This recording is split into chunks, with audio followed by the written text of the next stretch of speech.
નમસ્કાર દર્શક મિત્રો, ફાસ્ટ ન્યૂઝ ઇવનિંગ બુલેટિનમાં હું ઉદય રાવલ આપનું સ્વાગત કરું છું।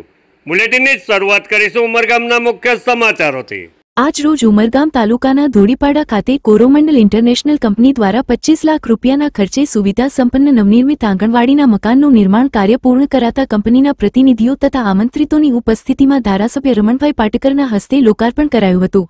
શિક્ષણ ક્ષેત્રે ખૂબ મહત્વની એવી સાયન્સ લેબ માટે પણ કંપની દ્વારા CSR અંતર્ગત 20 લાખ રૂપિયાના ખર્ચે વિદ્યાર્થીઓના લાભાર્થી સુવિધા ઉપલબ્ધ કરાવાઈ છે, જેનું લોકાર્પણ ધારાસભ્ય રમણભાઈ દ્વારા કરવામાં આવ્યું હતું। માણેકપુર સ્વામી વિવેકાનંદ હાઈસ્કૂલ ખાતે વિજ્ઞાન પ્રવાહના 3 શિક્ષકો પણ કોરોમંડળ ઇન્ટરનેશનલ લિમિટેડ દ્વારા ફાળવવામાં આવ્યા છે। ધારાસભ્ય રમણભાઈ પાટકરે લોકાર્પણ બાદ પ્રાસંગિક ઉદ્બોધનમાં કોરોમંડળ ઇન્ટરનેશનલ લિમિટેડ કંપની દ્વારા CSR અંતર્ગત થતી પ્રવૃત્તિઓ બિરદાવી અભિનંદન પાઠવ્યા હતા। સ્વામી વિવેકાનંદ હાઈસ્કૂલના 1400મી વધુ વિદ્યાર્થીઓને લેબોરેટરીનો લાભ મળશે। જલ્પાબેન દ્વારા કંપનીની CSR પ્રવૃત્તિઓ વિશે જાણકારી આપવામાં આવી હતી।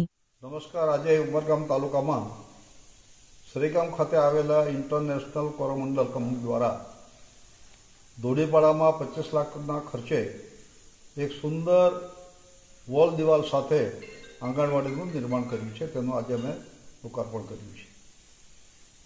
એ જ રીતે માણેકપુર ખાતે આદિવાસી શક્તિ મંડળ સંચાલિત વિવેકાનંદ હાઈસ્કૂલની અંદર સાયન્સ લેબ જેમાં પણ 16 લાખ રૂપિયા CSR ફંડમાંથી આ કંપનીએ કોરોમંડલે અમને દાનમાં કરી આપ્યું છે। અને સાથે એ જ સ્કૂલની અંદર ગુજરાત સરકાર દ્વારા વ્યવસાયલક્ષી કાર્યક્રમ હેઠળ અહીંયા સ્વર્ણ ક્લાસનું પણ આજે અમે ઓપનિંગ કર્યું છે સ્કૂલની અંદર। એટલે આ રીતે લોકોપયોગી લોકો માટે અને ખૂબ સુંદર સારું કાર્ય આજે આ ઉમરગામ તાલુકાના ધોડીપાડા અને માણેકપુર હાઈસ્કૂલની અંદર કરવામાં આવ્યું છે, એનું મને ગર્વ છે।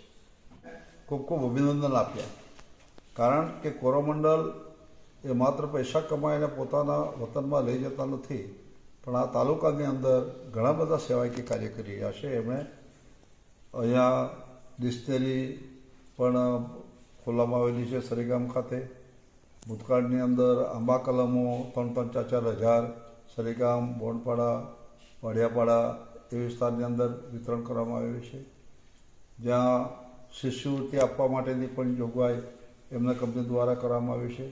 અમારી શાળાની અંદર સાયન્સ વિજ્ઞાનના ટીચરો 3 પણ એમણે અમને આપેલા છે। પાલિકા રમીલીની અંદર પણ એક સાયન્સ લેબ ચાલુ કરી દેવામાં આવેલો છે કંપની CSR ફંડમાંથી। એટલે આ રીતે CSR ફંડ તાલુકાની અંદર આપીને ખૂબ કંપની સારું આ વિસ્તારની અંદર કામ કરી। નમસ્કાર। કોરોમંડલ કંપની દ્વારા આજે પોતાના CSR પ્રોગ્રામ અંતર્ગત 2 અલગ અલગ પહેલ કરવામાં આવેલ છે। ધોડીપાડા ગામ, જે ઉમરિયાનું કંધારિયા ગામ છે, ત્યાં 25 લાખ રૂપિયાના એક નવા પ્રયોગ અંતર્ગત આંગણવાડીનું લોકાર્પણ કરવામાં આવેલું છે। આ આંગણવાડી નાના બાળકોથી માંડી કિશોરી, ધાત્રી માતા અને સગર્ભા બહેનો માટે થઈને ખૂબ ઉપયોગી બનશે। સાથે સાથે શિક્ષણમાં બાળકોમાં વિજ્ઞાન પ્રત્યે એક રુચિ જળવાય અને વિજ્ઞાન એક સરળ સબ્જેક્ટ બને તે અંતર્ગત એક પ્રયોગશાળાનું પણ લોકાર્પણ કરવામાં આવેલું છે। આ શ્રી સ્વામી વિવેકાનંદ શાળામાં આ પ્રયોગશાળાનું લોકાર્પણ આજે કરેલું છે, જે 900 જેટલા બાળકોને બેનિફિટ ઉભો કરશે। ઉમરગામ ટાઉન માછી મંદિર ખાતે શ્રાવણના પવિત્ર માસમાં 1મથી 8મ સુધી અખંડ ધૂનનું આયોજન દર વર્ષે કરવામાં આવે છે। આજરોજ ઉમરગામ માછી સમાજ દ્વારા સંચાલિત મંદિર ખાતે સમાજના આગેવાનો અખંડ રામધૂનમાં લીન જોવા મળ્યા હતા। દાયકાઓથી ઉમરગામ ટાઉન ખાતે શ્રાવણના પવિત્ર મહિનામાં માછી સમાજ દ્વારા અખંડ ધૂન થતી જોવા મળે છે। સંગીતના તાલે પ્રભુ ભક્તિમાં લીન ભક્તોએ ભક્તિ સંગીતની ધૂનથી મંદિર પરિસરમાં પ્રભુ ભક્તિની મહેક પ્રસરાવી હતી।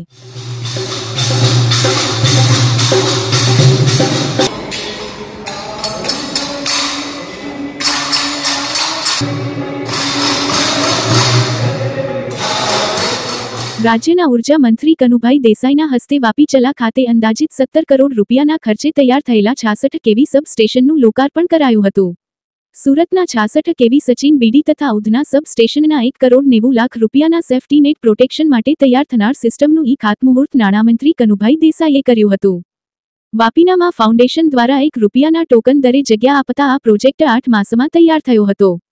નવા સબ સ્ટેશનના લોકાર્પણથી આજુબાજુના 3 ગામના અંદાજિત 1 લાખ લોકોને સાતત્યપૂર્ણ અને વિક્ષેપ રહિત વીજળી મળશે.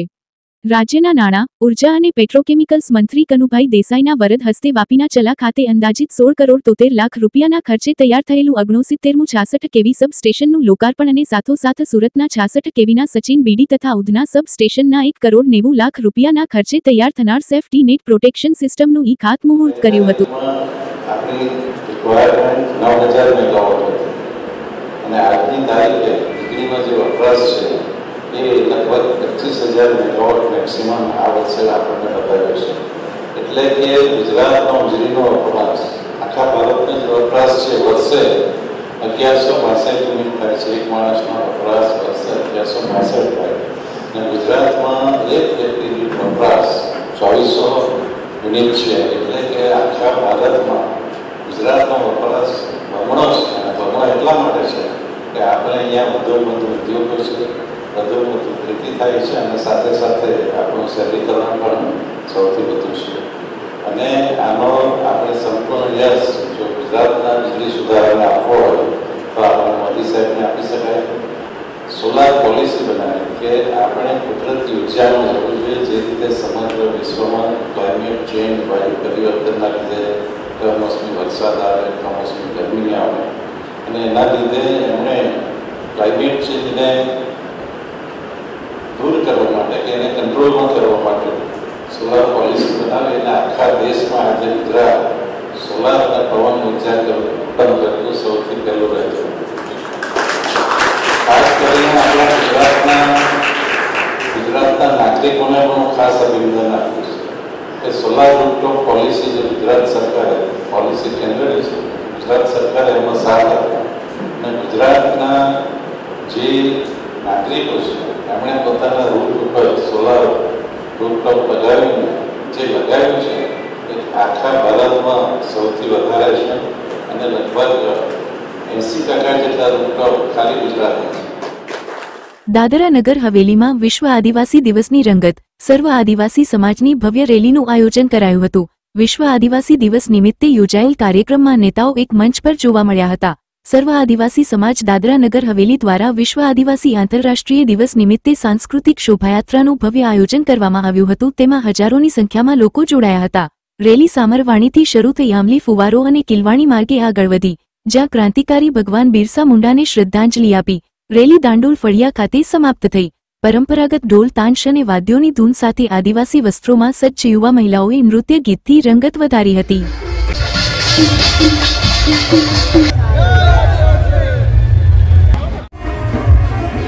ફાસ્ટ ન્યૂઝ ઇવનિંગ બુલેટિનમાં આજે બસ આટલું જ. આવતીકાલે ફરી મળીશું. નમસ્કાર.